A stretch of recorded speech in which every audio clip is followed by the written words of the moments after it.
Ukraine के खिलाफ बड़े एक्शन की तैयारी में है रशिया। ये बड़ी खबर सामने आ रही है। रूस के रक्षा मंत्री सर्गी शोइगु फ्रंट लाइन पर पहुंच गए हैं। फ्रंट लाइन पर शोइगु ने कमांडर्स के साथ बैठक की है। तस्वीरें आपके सामने हैं। डोनेस्क में जनरल रुस्तम के साथ शोइगु ने निरीक्षण भी किया। तो क्या है प्लानिंग, बड़ा सवाल यही। रूस के रक्षा मंत्री सर्गी शोइगु ने फ्रंट लाइन का दौरा किया। यहाँ पर शोइगु ने कमांडर्स के साथ बैठक भी की। डोनेस्क में जनरल रुस्तम के साथ शोइगु ने निरीक्षण भी किया। वीके दत्ता सर, क्या लग रहा है आपको फ्रंट लाइन पर सर्गी शोइगु का पहुंचना किस ओर इशारा करता? देखिए, ऐसा कि जंग के दौरान दोनों तरफ के जो भी सीनियर मिलिट्री कमांडर्स होते हैं वो जाके ज़मीन के ऊपर अपने ट्रुप्स का हौसला अफजाई और जायज़ा लेने की कोशिश करते हैं, ताकि वो जो फाइनल प्लान है, जो भी उनके टारगेट आगे प्लानिंग करके उन्होंने उसको कैप्चर करना है, उसके बारे में वो सोच विचार करके अपने कमांडर्स के साथ डिस्कस करते हैं। तो जहाँ तक इनके आगे जाके फ्रंट लाइन में जाना, वहाँ का मुआयना करना, ये दर्शाता है कि जो नेक्स्ट प्लान ऑफ एक्शन है उसको अंजाम देंगे।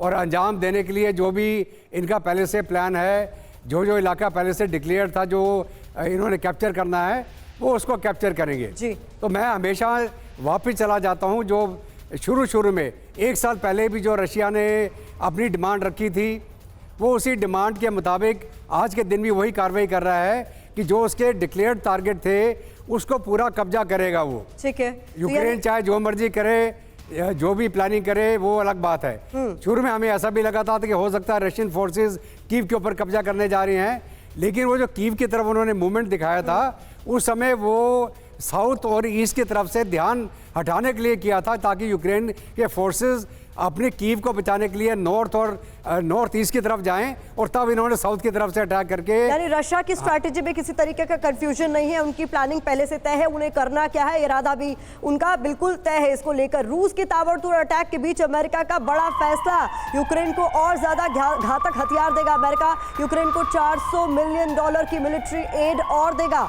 यूएस नए ऐलान में हाइमार्स और होवित्जर भी शामिल है। ये इस वक्त की बड़ी खबर है।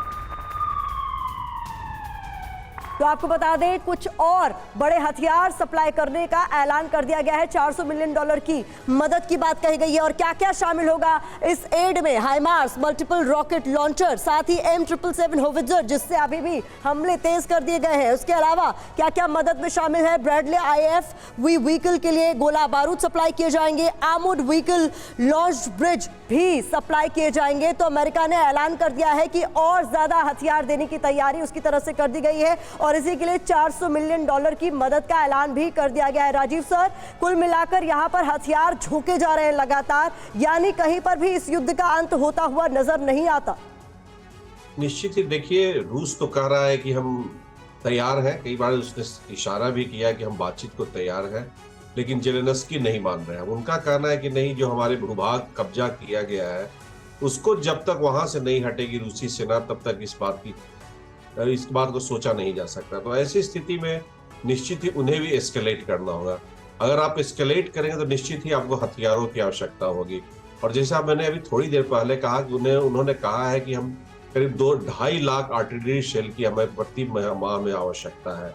तो वो मांग रहे हैं करीब 5 से 8 हजार के बीच में। एक अनुमान किया जा रहा है कि आर्टिलरी शेल वहां लगातार फायरिंग यूक्रेन भी कर रही है।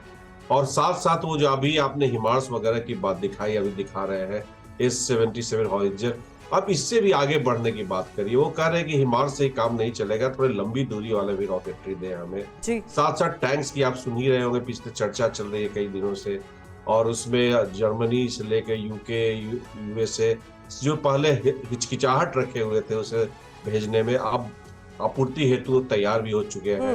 अब फाइटर जेट की भी बात चल रही है, कब आएगी, लेकिन यह भी खबरें आ रही हैं और कई अच्छे समाचार पत्र खबर दे रहे हैं जो कि वहाँ के खुफिया तंत्र से जुड़े हुए हैं कि ट्रेनिंग भी उन्हें दी जा रही है।